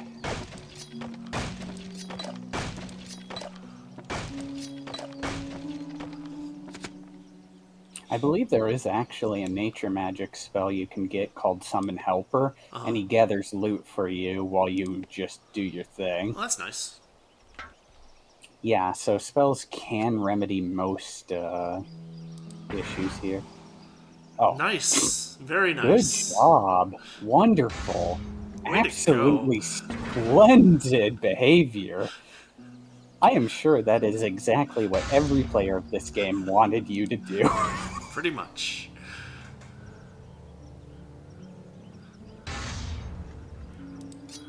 As I said, the A is beautiful, the I not so much. Yeah. Oh, wow. Some good That's stuff a purple there. modified. Well, I just wanted to go back and check the area down there to see if stuff has despawned or what. Yeah. Because we How is your inventory looking? Oh, I mean, we just cleared it out with the dudes, so it's fine. Yeah. I didn't see what your inventory looked like after the fact on everybody's slots. That. Okay. There you go. Not too Very bad. nice. Acceptable. Not at all.